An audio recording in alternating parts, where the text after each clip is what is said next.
Criminal Justice faculty. My name is Dakota Tucker. Today we'll be talking about benefits of the Fatal 4 violation enforcement.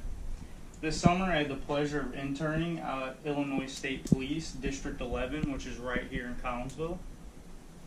So we'll jump over to the lit review, which is broke down into 4 sectors: speeding, distracted driving, improper lane usage, and wearing no seatbelt. So we'll start with speeding. High speeds are actually where most accidents begin. A study found that speeding lowers your chances of braking or reacting to another driver's traffic signals in time. So, enforcement benefits drivers who are obeying highway rules by potentially protecting them for an accident that could occur from a fellow driver. Next, we'll drop down to distracted driving, which contributes to 78% of crashes and 65% of all near crashes. Adolescents are actually the most at-risk group for distracted driving. The presence of a visual distraction increases the odds of a safety-critical event by just over 3. So enforcement of distracted driving may benefit families from multiple drivers who could end up in an accident due to distraction at the wheel. Next, we'll drop down to improper lane usage. This could go hand in hand with distracted driving or not. Improperly using a lane could cause another driver or themselves to potentially be involved in a wreck. A study showed 17 drivers approaching a curve. 3 of the drivers who were with distraction lost control of their simulated car, which caused them to wreck, and they were removed from the study. Illinois State Police might actually be the only department enforcing this in a rural area due to city limits. So, enforcement of improper use of lanes gives violators a chance to correct a bad driving behavior before it potentially becomes fatal. So next we'll move down to wearing no seatbelt. Claims have been made that wearing a seatbelt actually is worse for you when you get in an accident. But contrary to that, almost 60% of those killed in 2001 in a car crash were not wearing a seatbelt.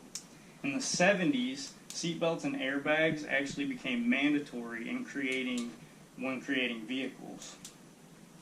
A study showed over a period of no enforcement of a seatbelt versus period of enforcement for a seatbelt, showing that 46.7% decrease in deaths.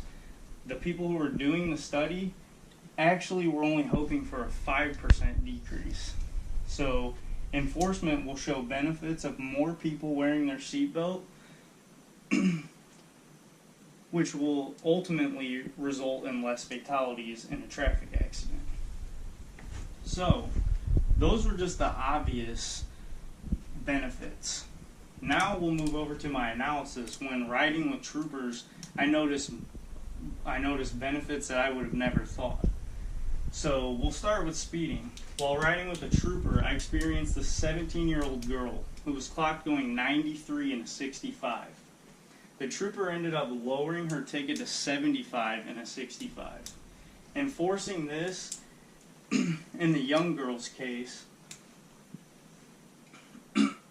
helped her realize hopefully that speeding is, she needs to slow down before it's costly in ticket prices, her driving record, or even worse, it could result in death.